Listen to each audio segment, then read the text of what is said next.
how the people of Brazil have passionately embraced the challenges we all face to protect our natural world.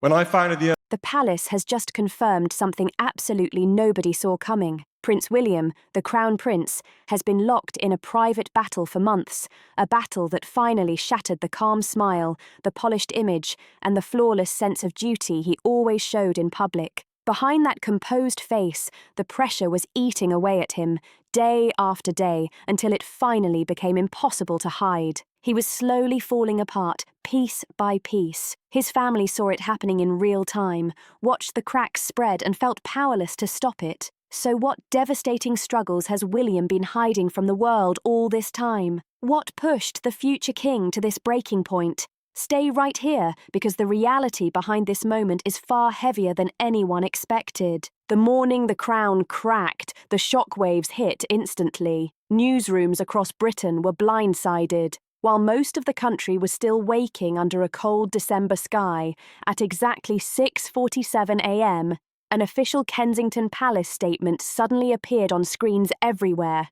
There was no warning, no build-up, no carefully choreographed press conference designed to soften the blow, just a stark, clinical sentence dropped without mercy, confirming what insiders had feared for months, but never dared to say out loud. Prince William, the future king, the steady hand meant to guide the monarchy through its most uncertain era, was struggling. The reaction was immediate and deeply emotional. In Manchester, a commuter waiting for an early train froze, stared at her phone and whispered, "Not William, anyone, but William." In Glasgow, a retired teacher sitting with her morning tea felt her throat tighten as she reread the words, silently hoping they might somehow change. Across London, where the pale winter sun had barely begun to rise, people stopped mid-step on pavements and platforms, trying to process the impossible. The one royal who always seemed composed, controlled, and ready for anything had reached a breaking point right in front of the nation. Within minutes, the BBC interrupted its morning programming.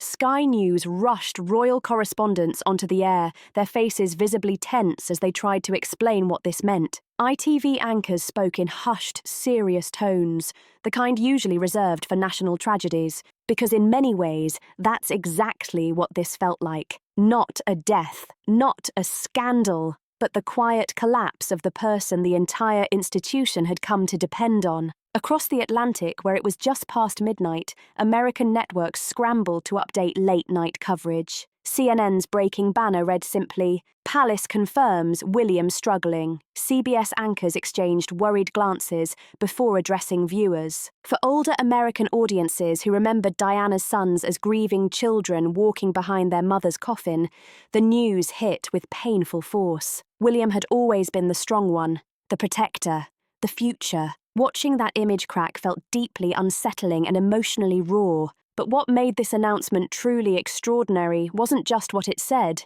it was when it was said and how. The palace almost never admits vulnerability, especially when it comes to senior working royals. For centuries, the institution perfected the art of appearing unbreakable, even while crumbling behind closed doors. Yet here, on a cold December morning, Kensington Palace did something almost unheard of.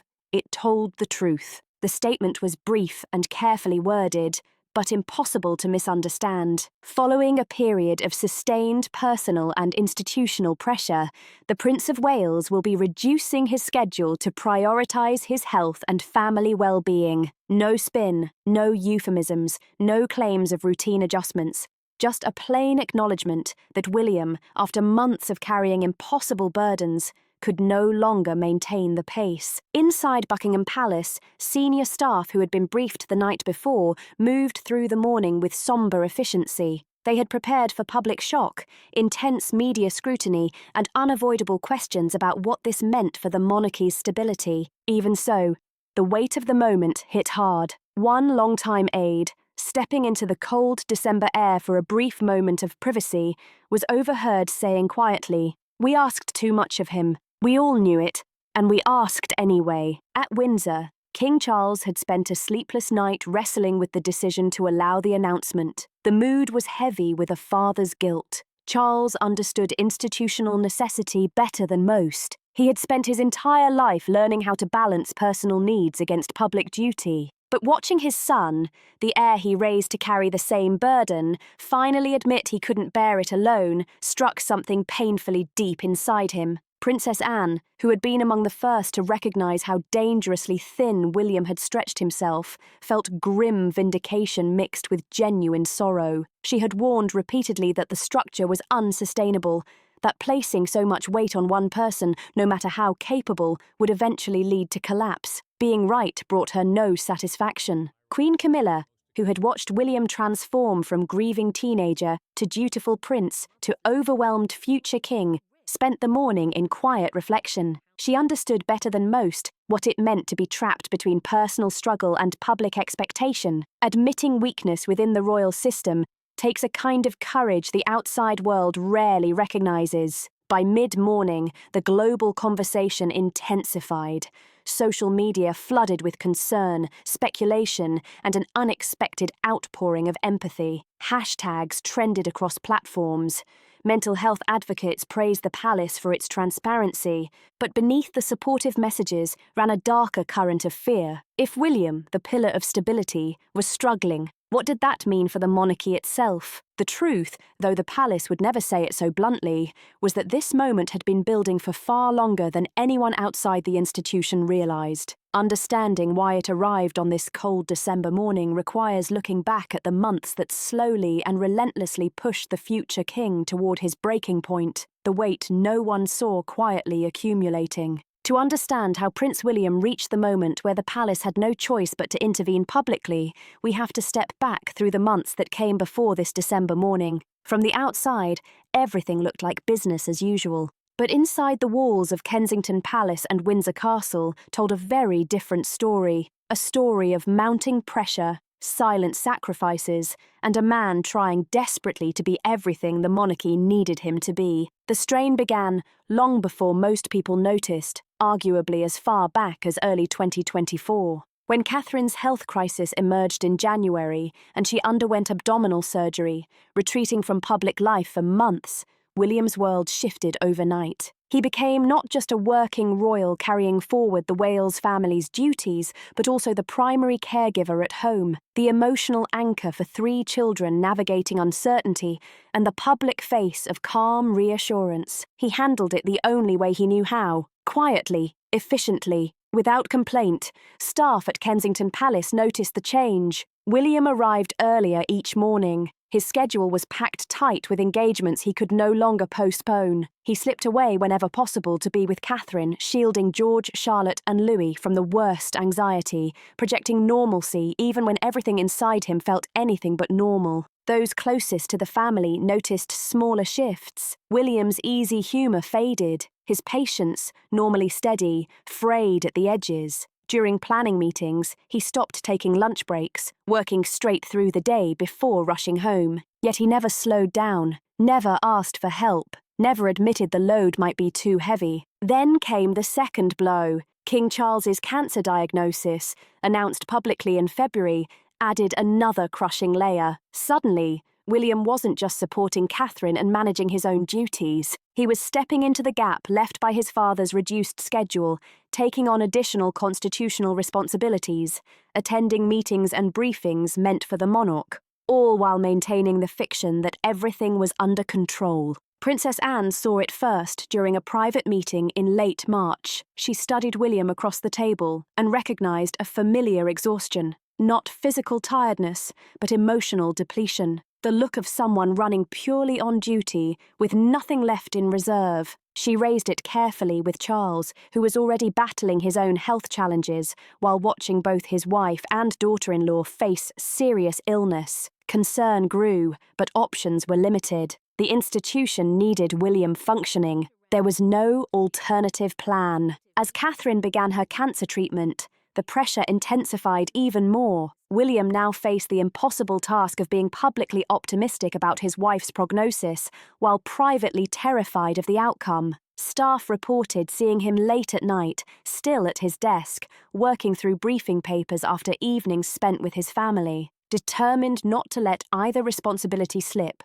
The summer brought no relief. Catherine's appearance at Trooping the Colour in June, though celebrated publicly as a hopeful sign, required enormous coordination behind the scenes. William managed every detail, protective to the point of exhaustion, ensuring she felt supported while shielding the children from excessive media attention, exactly as the pressure continued to build without pause. The effort was taking a toll no camera ever captured during that period. While the public saw carefully managed appearances, something deeper was unfolding behind closed doors, something only the innermost circle truly understood. William wasn't just handling his own stress, he was absorbing the emotional weight of everyone around him, silently carrying it all. Catherine leaned on him through her darkest moments, relying on his steadiness when fear threatened to overwhelm her. Charles confided his own health worries, trusting his son with concerns he rarely voiced out loud. The children needed constant reassurance that their mother would recover, that their world wasn't about to fall apart. Staff looked to William as the anchor, the calm centre holding everything together as the institution navigated its most unstable period in decades. And William, trained since childhood to be the steady one, the reliable one, the future king who never cracks, accepted every burden without protest, without pause, without complaint. By autumn, the cracks were becoming harder to hide. During a September engagement, a long-time royal correspondent quietly noted that William seemed distracted. His answers were shorter than usual. His smile didn't quite reach his eyes. It was brushed off publicly as fatigue from a packed schedule, but inside Kensington Palace, staff knew it was something far deeper. One October evening, a senior advisor found William still working close to midnight, surrounded by papers covering constitutional matters, charity briefings, and family medical updates. When gently asked if he needed anything, William simply shook his head and returned to reading. The advisor left unsettled, recognizing the familiar signs of someone running on fumes, but unable to stop the momentum. Catherine, recovering yet still fragile, began noticing changes too. Her husband, normally present and engaged at home, seemed increasingly distant even when physically there. His mind was always somewhere else. Always planning, always worrying, always trying to keep multiple cracking pieces from collapsing at once. The breaking point didn't arrive with one dramatic moment. It formed quietly in early November, built from accumulation, months of being strong for Catherine, the constitutional weight of supporting his father, the parental responsibility of protecting 3 children during a crisis, the institutional pressure of representing a monarchy under global scrutiny, and layered beneath it all, the personal grief of watching his wife fight cancer while burying his own fear deep inside. Every responsibility stacked on the next until the load became unbearable. By mid-November, those closest to William began using a word they had avoided for months: unsustainable. Anne said it first during a family meeting. Camilla echoed it days later. Even Charles, still recovering himself, finally acknowledged what everyone had been too afraid to say out loud. William had been carrying too much, for too long, with far too little support. The final straw came in late November during what should have been a routine briefing. William sat through an hour-long discussion about next year's engagements, listening as plans assumed his limitless availability, his endless capacity, his permanent strength. When the meeting ended, he stood, walked to the window, and for the first time in anyone's memory, admitted out loud that he didn't know how much longer he could continue at this pace. It wasn't dramatic, it wasn't emotional, it was quiet, raw, and devastating. That admission set everything in motion. The events leading to December 21st began right there because once William acknowledged his struggle, the people who loved him realized they could no longer stand by and watch him break, and the palace could no longer look away. The turning point didn't come through confrontation, but through a series of quiet observations that piled up until they became impossible to ignore. Princess Anne, with decades of experience reading subtle shifts in royal dynamics, was the first to formalize her concern. It happened during a cold, early December morning at Windsor Castle, inside one of the smaller, private drawing rooms traditionally used for sensitive family matters. Away from staff ears, Anne requested a meeting with Charles, and her tone left no room for deflection. She arrived carrying a folder. unusual for someone who normally relied on memory and instinct. Inside were notes from conversations with Kensington Palace staff, observations from family gatherings, and a detailed timeline of William's schedule over the past 6 months. The picture was impossible to dismiss. "He's functioning," Anne said, placing the folder between them. "But he's not well. There's a difference, and we've been pretending not to see it." Her voice carried the firm clarity she reserved for moments when truth mattered more than protocol. Charles, seated across from her, his own fatigue visible in the lines around his eyes, didn't respond right away. He knew what was coming, Anne continued, methodical and unyielding. She outlined the weight William had carried since January, Catherine's surgery and cancer diagnosis, the children's emotional needs during treatment, the constitutional duties absorbed when Charles stepped back, the uninterrupted stream of public engagements, the careful management of media narratives around both Catherine's and Charles's health, and the private fear William carried without ever voicing it. "He's in 30 pieces," Anne said quietly, "and none of them are whole." It was the kind of insight only someone who had survived decades of royal pressure could offer. Anne understood what it meant to fracture under duty while maintaining a flawless public face. She had lived it herself during darker years. Charles listened, hands folded tightly, feeling the sharp pull of guilt. As king, he understood the impossible position. As a father, the realization cut deep. They had built a system that needed William functional, steady, unbreakable. But Anne was right. They had been asking the impossible and calling it duty. The conversation grew heavier as Anne described specific incidents. A late November family dinner William quietly left, only to be found 20 minutes later standing alone in a dark corridor, staring at nothing. The growing pattern of working past midnight as if stopping would cause everything he held together to collapse. The way his responses in meetings had become short and mechanical, like someone operating on autopilot. Queen Camilla joined later that morning, adding her own perspective shaped by years of public scrutiny and private pain. "He reminds me of you," she said to Charles, "during your worst years. Present, but absent. Functional, but emptied." The comparison hit hard. Charles remembered those years, the cost they carried, the damage they left behind. He had survived, barely, and the price had been steep. The thought of William heading toward that same edge was unbearable. What troubled the family most wasn't a dramatic collapse. It was the quiet erosion of someone they loved. William hadn't fallen apart loudly. He had been worn down slowly, responsibility by responsibility, until all that remained was a man performing motions he could no longer sustain. Inside Kensington Palace, staff were having their own worried conversations. William's private secretary, after years of silence, finally said what others feared. "He needs intervention, not support. Support assumes he's managing. He's not." That assessment was carefully shared with senior officials and quietly passed to those closest to William. Catherine, despite her own recovery, had become increasingly alarmed. She knew her husband better than anyone. She noticed the tension in his shoulders, the distant look in his eyes during quiet moments at home, the way he controlled every word and expression as if one misstep might make everything collapse. One evening in early December, after the children were asleep, she confronted him, not with anger, but with the quiet devastation of someone watching the person they love disappear beneath burdens they refuse to put down. "You're drowning," she said simply, "and you won't let anyone pull you up." William responded with practiced deflection. He was fine, just busy. Things would ease soon. Everything was manageable, but Catherine, physically weakened yet emotionally clear-sighted, didn't accept it. "You've been saying that since January," she replied.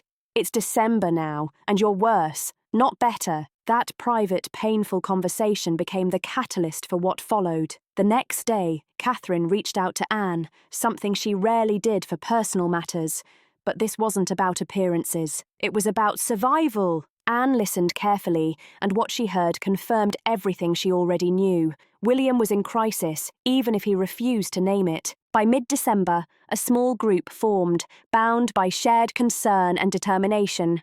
Anne, Camilla, Catherine, and eventually Charles. All agreed something had to change. The question was how to intervene with someone who had spent his entire life being trained never to admit weakness, never to step back, never to place personal well-being above institutional need. The discussions were delicate and tightly contained, held in quiet corners of Windsor and Kensington Palace, where walls had long been trusted with truths too fragile for wider ears. These conversations stayed far from the broader staff, because too many people knowing just how unstable the situation had become could trigger panic the institution wasn't ready to face. They debated every possible approach: a private family intervention, a restructuring of duties framed as a routine institutional adjustment, or a public acknowledgement so direct it would force William to accept help by making retreat official and unavoidable. Anne was blunt, as always. "If we handle this privately," she argued,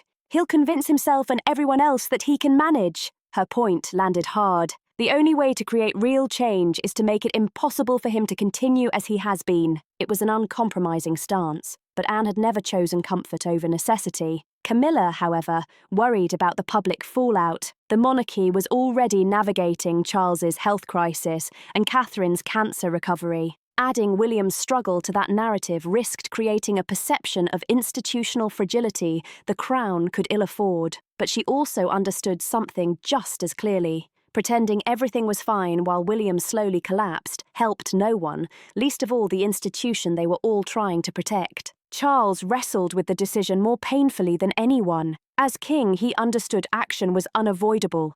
As a father, he felt he had failed by allowing it to reach this point. The sleepless nights spent reviewing options, seeking counsel, weighing consequences all led to the same conclusion, one he could no longer escape. William needed help, and the only way to guarantee he received it was to make stepping back impossible to refuse. By December 20th, the decision was final. The announcement would go out the following morning, brief, honest, final. William would reduce his schedule, prioritise his well-being, and the palace would support the decision publicly and without hesitation. It wasn't what anyone wanted, but it was what everyone agreed had become necessary. What none of them fully anticipated was how William himself would respond when confronted with the plan. The night everything broke open came on the evening of December 20th. In the private study at Kensington Palace, where William had spent countless late nights working alone, the room felt smaller than usual. Winter darkness pressed against the windows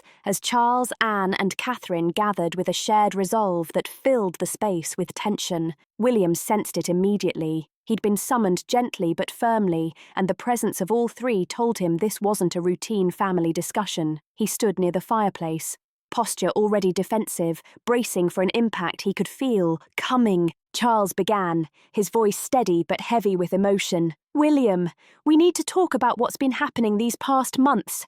What's been happening to you?" The words hung in the air, simple and devastating. William's expression barely shifted, but his shoulders tightened. "I'm managing," he said automatically, the familiar deflection sounding hollow even to his own ears. It was the same reassurance he'd given everyone for months, but this time, in this room, it sounded less like confidence and more like desperation. Anne cut through it without hesitation. "You're not managing, you're surviving, barely," she said firmly. "We've watched you fade for months while pretending not to see it. This stops now." There was no judgment in her voice, only truth. William's jaw tightened.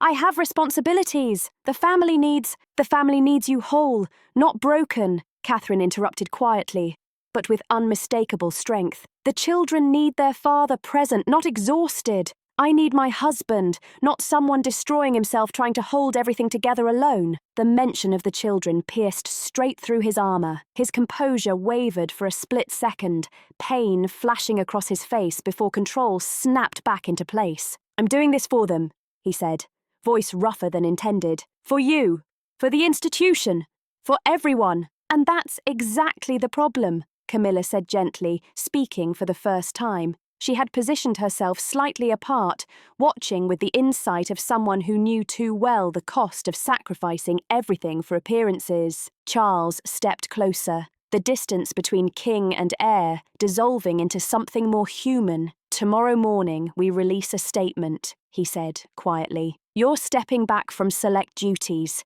This isn't a request, William. It's decided." The words hit like a physical blow. William stared at his father, disbelief and anger flashing. "You can't decide that for me. These are my responsibilities." His voice rose, control slipping. "You're asking me to abandon—" "We're asking you to survive," Anne interrupted sharply. "And if you can't see the difference, that's exactly why this intervention is necessary." She placed the folder on the desk between them, the same one she'd shown Charles weeks earlier. "Everything is documented. The late nights, the missed meals, the moments staff found you standing alone, completely detached."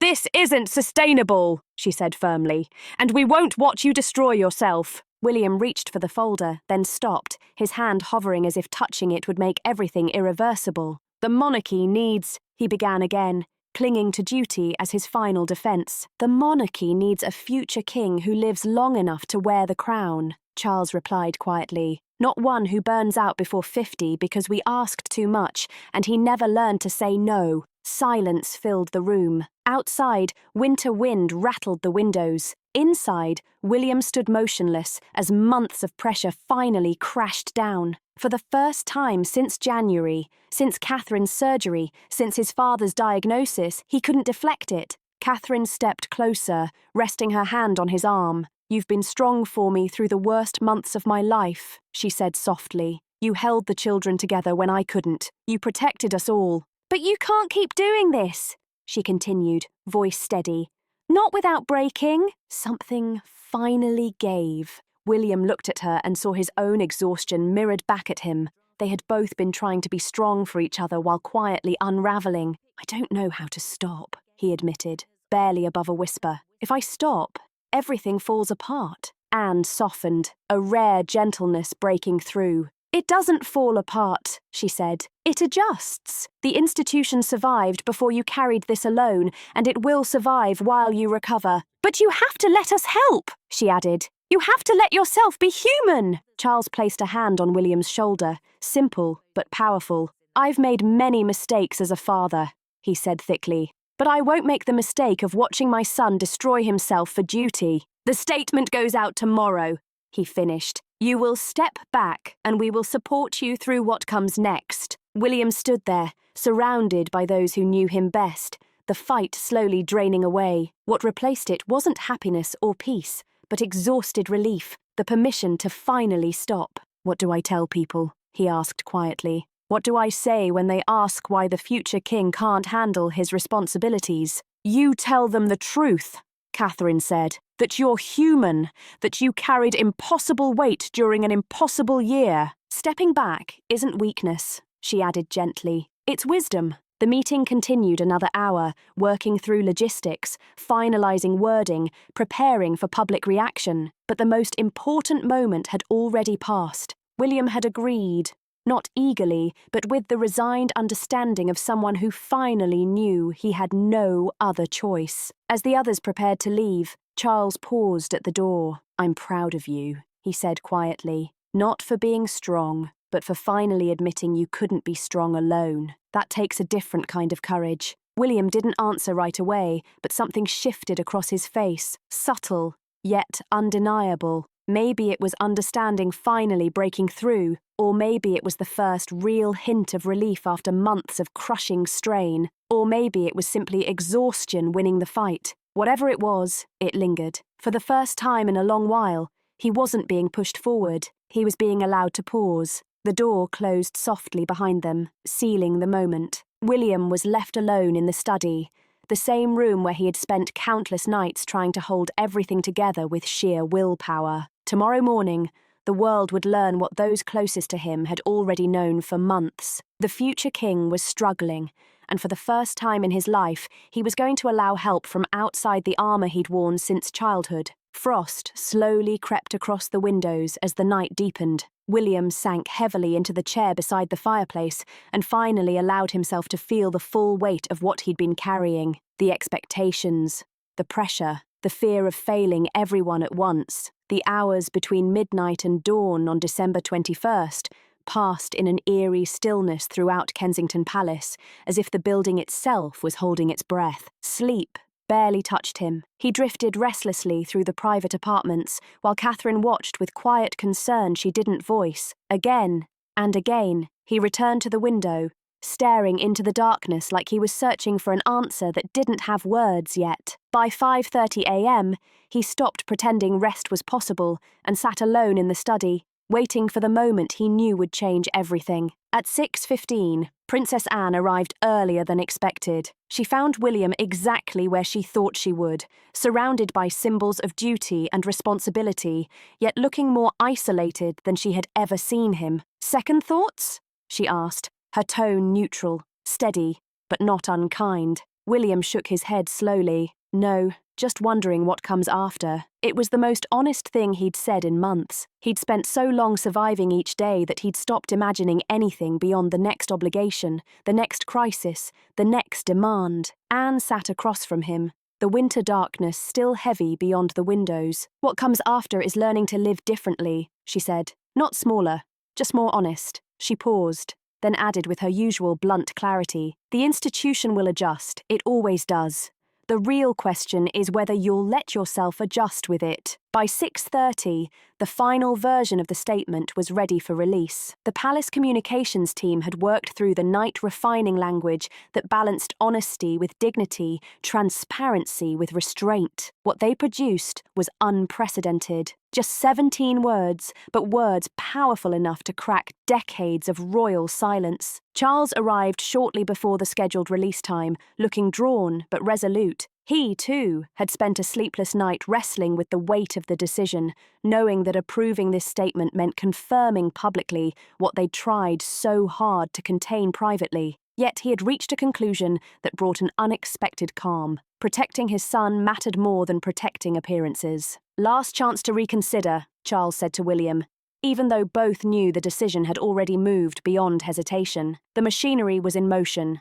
The statement was cued. Staff were bracing for the fallout. William appreciated the gesture anyway, the acknowledgement that his voice still mattered. "Let it go out," William said quietly, his voice steady despite everything churning underneath. "If I'm doing this, I'd rather it be on our terms than waiting for collapse to decide for us." At precisely 6:47 a.m., the statement went live across official palace channels. Following a period of sustained personal and institutional pressure, the Prince of Wales will be reducing his schedule to prioritise his health and family well-being. 17 words. That was all it took. They landed like a thunderclap across a nation still waking up. Within 60 seconds, BBC News interrupted morning programming. Sky News pulled anchors into emergency briefings.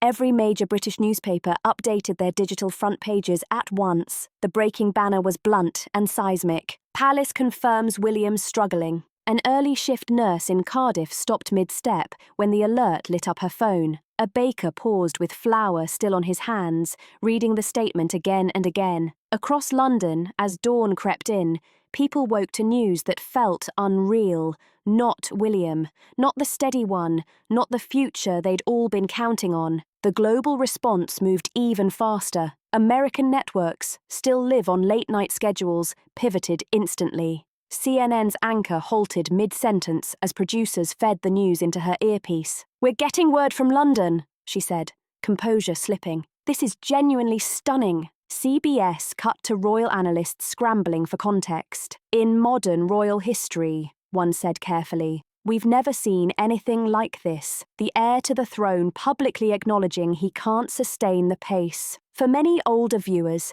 especially those who remembered Diana's sons as grieving boys, the moment hit harder than headlines could explain. William had always symbolised endurance. Seeing that image crack felt deeply human. Inside Buckingham Palace, senior staff gathered in the communications office, tracking the reaction in real time. Phones rang non-stop. Reporters demanded context. Foreign embassies requested urgent briefings. Charities tied to William's patronages asked what would happen next. Queen Camilla arrived mid-morning, scanning coverage with a practiced eye shaped by years of public scrutiny. Even she seemed struck by the scale of the reaction. "They care about him," she said quietly to an aide. "That's what all this noise really means. They're worried." Princess Anne, true to form, spent the morning handling logistics. William's schedule was reshuffled. Some engagements postponed, others reassigned. A few essential commitments remained. but with clear boundaries, reduced travel, shorter appearances, and recovery time built in. The decision to offer no further details was deliberate, though difficult. Questions came in relentless waves. What exactly was William struggling with? Physical health? Mental health? When would he return? The response never changed. The Prince of Wales is prioritising his well-being during a challenging period. No further details will be provided at this time. By mid-morning, Catherine released her own brief message through Kensington Palace. One sentence, understated but powerful. Our family is grateful for the understanding and privacy being extended during this time. It was signed simply, personal rather than institutional, and said what the palace could not. What they couldn't control was the wider conversation erupting across social media and broadcast panels. Mental health advocates praised the transparency, calling it a breakthrough moment for reducing stigma, while the world continued reacting to the same truth that had finally been spoken aloud. Royal historians immediately split into camps, arguing whether this moment signalled true institutional evolution or the early warning signs of crisis. Political commentators questioned whether the monarchy could endure yet another senior royal stepping back, even temporarily. But beneath all the analysis, the think pieces, and the speculation ran something far more raw, genuine concern for a man the world had watched grow up. They had seen William become a father, shoulder unimaginable loss, and carry himself with a steadiness that looked unbreakable from the outside. The realization that even someone with every privilege, every resource, every support system could still reach a breaking point hit far beyond royal watching circles. As the winter sun climbed higher over London, burning off the morning frost, that truth settled in quietly but firmly. One reality anchored the global conversation. The palace's December 21st announcement hadn't just confirmed William's struggle, it exposed something deeper about the cost of duty itself, about the limits of human endurance, about the kind of courage it takes to admit that strength alone isn't always enough, and that sometimes the crown has to reshape itself around the person wearing it. The immediate aftermath revealed what the palace had prepared for, but desperately hoped to avoid. The institutional scramble that follows when a cornerstone suddenly has to be removed, even temporarily. By mid-afternoon, senior household staff gathered in private offices at Buckingham Palace. Maps of royal schedules spread across every surface like battle plans in need of rapid revision. Princess Anne took control with her usual sharp efficiency. She reviewed William's commitments for the next 3 months, dividing them cleanly into categories: essential constitutional duties that could not be postponed, high-profile charity engagements that could be reassigned, routine appearances that would simply be cancelled outright. Her approach was precise, not sentimental. Anne understood better than anyone that stabilizing the heir's role without destabilizing the institution required clarity, not emotion. The most pressing challenge came from upcoming state visits. William had been scheduled for a Commonwealth gathering in late January and a bilateral European meeting in February, both carrying serious diplomatic weight. After careful consideration, Anne agreed to handle the Commonwealth engagement herself. Charles, health permitting, would personally take on the European meeting. Meanwhile, Camilla managed a quieter but no less heavy task, supporting Charles as he watched the consequences of his decision unfold in real time. The king had approved the statement. He knew it was necessary. But seeing the headlines, reading speculation about what had driven his son to this point, weighed on him deeply. Camilla found him mid-afternoon in his private study, staring at muted news coverage with an expression she recognized all too well. "You did the right thing," she said quietly, sitting beside him. "Even if it doesn't feel like it yet." Charles nodded, unable to respond. The conflict between father and king pulled at him from both sides, and neither role offered comfort. At Kensington Palace, Catherine took command of the immediate environment with fierce protectiveness. All news coverage was banned from the private apartments. Calls were filtered ruthlessly. Only family and essential palace business got through. The children's routines stayed unchanged, deliberately grounding the household while everything else shifted around them. William moved through the day in a strange emotional fog. The relief he'd felt the night before, the permission to finally stop, had given way to something messier: anxiety about public judgment, guilt over duties pushed onto others, fear that stepping back made him exactly what critics had always whispered about. Catherine found him late in the afternoon standing at the window, watching frost reform on the glass as daylight faded. "Regrets?" she asked, already sensing the answer from his rigid posture. "Too many to count," William admitted, "and none that change what had to happen." It was the most honest assessment he could give, a recognition that necessity and comfort rarely walk hand in hand. By evening, the palace released a second, shorter statement clarifying that William's reduction in duties was open-ended, tied to recovery,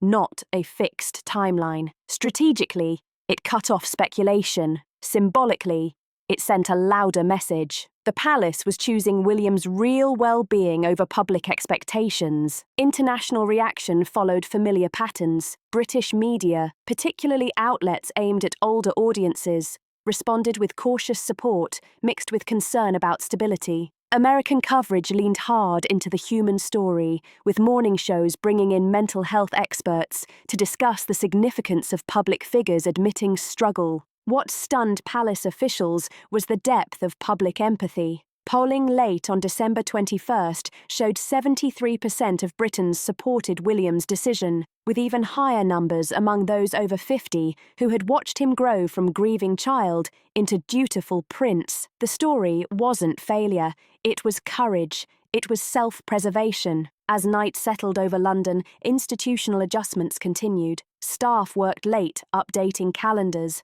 briefing charities, coordinating with government offices. The monarchy, built to endure centuries of turbulence, did what it always had.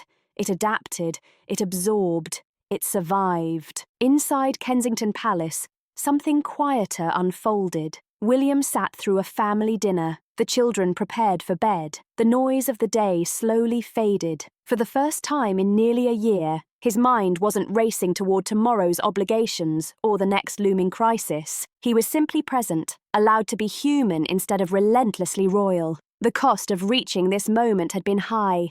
Public exposure, institutional disruption, personal vulnerability laid bare for the world to dissect. But as George, Charlotte and Louis said their goodnights, and Catherine settled beside him with understanding instead of expectation, William felt something he hadn't felt in months. Not peace, not yet, but the possibility of it. And for a man who had spent a year drowning, possibility felt like oxygen.